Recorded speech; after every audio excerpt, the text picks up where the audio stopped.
Present అయితే మనం అనంతపురం జిల్లా బుక్రా సముద్రం మండలం దగ్గర ఉన్నటువంటి ఒక రేకలకుంట ఉంది. ఆ రేకలకుంటలో ఉన్నటువంటి ఒక రైతు బిడ్డ కష్టం ఎలా ఉంటుందో ఆ రైతు బిడ్డ కష్టం చూద్దాము. మరి ఇంత పెద్ద తోటలో కూడా చూస్తున్నారు ఆవులు కొన్ని ఉన్నాయి. ఆ ఆవులు కూడా మీకు చూపిస్తాను. మీరు మరిన్ని అప్డేట్ల కోసం చూపిస్తాను. మీరు రైతు బిడ్డ వాళ్ళ తండ్రి గారి నుంచి కొడుకుల నుంచి ఇంకా ముని కొడుకులు వీళ్ళ జనరేషన్ ఎలా ఉంటుందో ఎలా కొనసాగుతుందో ఇప్పుడు మన దగ్గర ఉన్నటువంటి రైతు బిడ్డ రైతు కష్టం ఎలా ఉంటుందో అది కొద్దిగా డీటెయిల్స్ అడిగి తెలుసుకుందాం. మన ముందర ఉన్నటువంటి విద్యాసాగర్ గారు ఉన్నారు. చెప్పండి అన్న, రైతు కష్టం మీరు ఇంతకుముందు ఏం చేశారు, నాన్నగారు వారు ఏం చేస్తుంటారు, ఇప్పుడు మీరు ప్రజెంట్గా ఏం చేస్తున్నారు?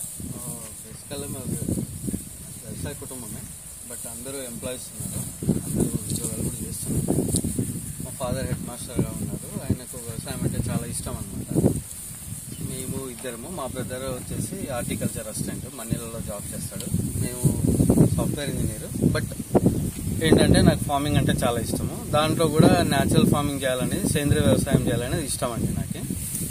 సో ఇప్పుడు మేము కెమికల్ ఫార్మింగ్ చేసేవాళ్ళం ఇంతకుముందు, బట్ 4.5 years నుంచి కంప్లీట్గా న్యాచురల్ ఫార్మింగ్ చేస్తున్నాం, సేంద్రీయ వ్యవసాయం. ఎక్కడ మేము ఏ దాంట్లో కూడా మేము పండించే పంటలు ఎక్కడ కూడా ఏది పెస్టిసైడ్ కానీ ఈ ఫర్టిలైజర్స్ కానీ ఏమి వాడము. కంప్లీట్గా మనము గో ఆధారిత వ్యవసాయం చేస్తున్నాం. అంటే మనం కౌ వేస్టేజ్ యూరిన్ కానీ డంగ్ కానీ ఆవు మూత్రము ఆవు పేడతో మొత్తం మనమే కషాయాలని తయారు చేసుకోవడము, జీవామృతము కషాయాలని తయారు చేసుకొని మనము వీటిని చేసుకొని వ్యవసాయం చేస్తాం. మన దగ్గర ఉన్నటువంటి బ్రీడ్స్ ఏవే ఉన్నాయి, అదేమన్నా కొద్దిగా డీటెయిల్స్ ఏమన్నా చెప్తారా? చెప్తానండి. ఇప్పుడు మా దగ్గర వచ్చేసి కాంక్రేజ్ ఆవులు ఉన్నాయి. కాంక్రేజ్ వచ్చేసి మా దగ్గర ఒక 5 cows ఉన్నాయి, 4 cows ఉన్నాయి కాంక్రేజ్. ఇవన్నీ మేము గుజరాత్ నుంచి తెచ్చుకున్నాం అనమాట. ఎందుకంటే ఇప్పుడు కాంక్రేజ్ ఆవులు తీసుకోవడానికి మెయిన్ రీజన్ ఏంటంటే ప్యూర్ A2 మిల్క్ ఇది.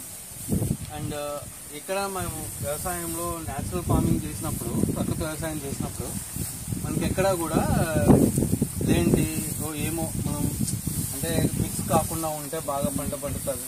వ్యవసాయం చేసేటప్పుడు న్యాచురల్ ఫార్మింగ్ మనం వాడే ఆవులు కూడా చాలా ఇంపార్టెంట్ అండి. అవి ప్యూర్ నాటు ఆవులే ఉండాలి. ప్యూర్ నాటు మనం పెట్టే గడ్డి కానీ పచ్చిగడ్డి కానీ వరిగడ్డి కానీ చాలా క్వాలిటీగా ఉండాలంట. మనం న్యాచురల్ ఫార్మింగ్ లోనే పండించుకునే, ప్రకృతి వ్యవసాయంలో పండించుకునే గడ్డే ఎక్కువగా మేము వీటికి ఇస్తాము. అండ్ ఇంకోటి ఏంటంటే ఈ కాంక్రేజ్ ఆవులు అంటే దీంట్లో ఉన్న స్పెషాలిటీ ఏంటి అంటే ఇక్కడ ప్రెసెంట్ అయితే నేను చూస్తున్నది ఇక్కడ లొకేషన్ ఎక్కడైనా కానీ ఈ ఫస్ట్ టైం ఇదే చూస్తున్నా ఈ బ్రీడ్ గురించి. ఈ ఆవులు ఎందుకు తీసుకున్నాం అంటే కాంక్రేజ్ ఆవులు మన ఇండియాలో ఎక్కడ చూసినా కూడా ఎక్కువగా వినిపించేది గిర్ కౌస్ అని, సాయివాల్ రాటే అని వినిపిస్తాయండి. కాంక్రేజ్ ఆవులు కొంచెం మేనేజ్ చేయడం కొంచెం కష్టము. బట్ మేము తీసుకోవడానికి రీజన్ ఏంటంటే మేము న్యాచురల్ ఫార్మింగ్ చేసినప్పుడు ప్యూర్ ఇది A2 మిల్క్ అంటారు వీటిది. A2 మిల్క్ మనము ముందు నుంచి మన మనం ఈ బ్రీడ్ తీసుకున్నామంటే వ్యవసాయానికి అనుకూలంగా ఉంటుంది. అంటే ఇంకేమాత్రం మనకు డౌట్ఫుల్గా న్యాచురల్ ఫార్మింగ్ చేసినప్పుడు దీని నుంచి వచ్చే పాలు కానీ, పెరుగు కానీ, వెన్న కానీ, మజ్జిగ కానీ, మనం తీసే పాలు నుంచి వెన్న తీస్తున్నాం కదా, మజ్జిగ వస్తున్నాయి కదా, ఎక్కువగా స్ప్రే చేస్తాం అన్నట్టు పంట పొలానికి. మనం వీటిలో అన్ని ప్యూర్గా మనకు ఉంటాయి, మనకు వ్యవసాయానికి వ్యవసాయానికి అనుకూలిస్తాయన్న ఉద్దేశంతో మేము ఈ బ్రీడ్ తీసుకున్నాం అనమాట. అలాగే కొద్దిగా జనాల్లో కొద్దిగా అలవాటు కాని వాళ్ళకు ఉంటారు కదా, అది దీని గురించి ఏం చెప్తారు? ఇప్పుడు ప్రజెంట్ అయితే నేను కొత్తగా వచ్చాను, మీరు ముందు నుంచి ఉన్నారు కాబట్టి మీరు ఎలా కేర్ చేసుకుంటారు, నాకు ఎలా కేర్ ఉంటుంది చెప్తాను. ఇది దీంట్లో ఏం పెద్ద స్పెషల్ ఏం లేదు, అన్ని ఆవుల్లాగే ఉంటాయి. కాకపోతే కొంచెం ఎక్స్ట్రా కాన్సన్ట్రేషన్ పెట్టాలి. అంటే మనము అలర్ట్ గా ఉండాలి, వీటి దగ్గరికి వెళ్ళినప్పుడు జాగ్రత్తగా ఉండాలి. మనం ఫస్ట్ లో మనకు అలవాటు అయ్యేంత వరకు జాగ్రత్తగా చూసుకోవాలన్నట్టు వీటిని. ఒకసారి అలవాటు పడినాయి అనుకోండి మనకి బాగా, తర్వాత ఏమి ఇబ్బంది ఉండదు. లేకపోతే మళ్ళీ పొడవడము కొంచెం ఇబ్బందిగానే ఉంటుంది. స్టార్టింగ్ అంతా మనకు చాలా ఇబ్బందిగానే ఉంటుంది వీటితోటి. అందుకే బట్ మనకు మెయిన్ ఏంటంటే మంచి అవుట్పుట్ కావాలా పొలాల్లో. అంటే మనం పొలాల్లో మంచి ఎరువు, క్వాలిటీ ఆఫ్ ప్రొడక్షన్ తీయాలంటే ఇట్లాంటి కౌస్ ఉండాలని నా ఉద్దేశం. అందుకని ఇవి తెచ్చుకున్నాను. అంటే నేను ఇక్కడ 4 ఉన్నాయి కదా, ఈ 4 గురించి ఏమన్నా చెప్తారు? ఇవి వచ్చేసి సైవాలు చౌలస్థానీ రాటి అంటారు. ఇవి వచ్చేసి మనకు రాజస్థాన్ లో చాలా ఎడారి ప్రాంతంలో ఉండే ఆవులు అనమాట.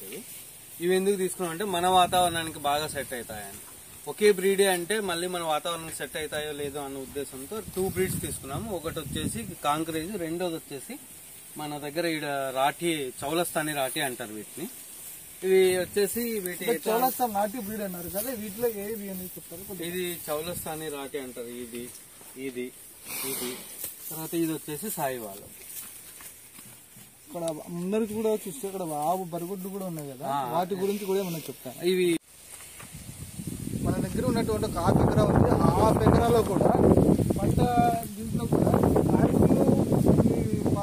పెడతామని చెప్తారు. వీటి గురించి ఏమన్నా చెప్తారా? ఇది తీసుకున్న ఈ ల్యాండ్ లో అంతా కూడా ఏంటంటే మేము ఇక్కడ మీరు చూస్తే అంతా దీంట్లో ఎరువు వేసి పెట్టాము. ఇందులో అంతా మనము ఘనజీవామృతం అంటాము, దీన్ని అంతా వేసి పెట్టాము. ఎందుకంటే ఇంటి పంట కోసము మన ఇంటికి కావాల్సిన అన్ని కూరగాయలు, ఫ్రూట్స్, ఆకుకూరలు అన్నీ ఒకే దగ్గర ఉండాలా మన ఇంటి కోసం అని చెప్పేసి ఇక్కడ నుంచి ఆ లాస్ట్ వరకు ఒక 1/2 ఎకర్ రెడీ చేసుకుంటున్నామండి. ఈ ఇంటి పంట అనేది కొత్తది కాదు, మేము రెగ్యులర్గా ఒక బిట్ వైజ్ చేసుకుంటాం అనమాట మా ఇంటి కోసం. మేము మొత్తం కంప్లీట్గా సేంద్రియ వ్యవసాయంలో పండినంటే chemical free vegetables, green leafy vegetables, fruits. అంటే ఫ్రూట్స్ లో ఏమేమి ఎటువంటి ఏమన్నా పెట్టారు?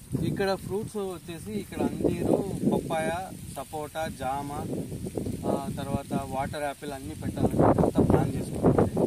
ఒక 1 month అంతా ప్లాంటేషన్. నెక్స్ట్ గీ కూడా చెప్తారా? ఇవి ఎనుములు మా ఇంటి ఇవే అండి, ముందు నుంచి ఉన్నాయి మా ఇంటి దగ్గర. చాలా చాలా ఓల్డ్ వారసత్వంగా వస్తున్నాయి అన్నట్టు ముందు నుంచి ఒక 2 ఎనుములు మా ఇంటి దగ్గరే ఉంటున్నాయి, అందుకని పెట్టుకున్నాం. ఇది కూడా దీన్ని రాటి అంటారు. ఇవన్నీ మన వాతావరణానికి బాగా తట్టుకొని మంచి మిల్కింగ్ ఇస్తాయన్నమాట. మిల్కింగ్ బాగా ఒక 5-10 లీటర్లు పాలు ఇచ్చే ఆవులు మన దగ్గర ఉన్నది. ఇది ఫస్ట్ లాక్టేషన్, ఇంకా ఇప్పుడు ఇది ప్రెగ్నెంట్ అనా.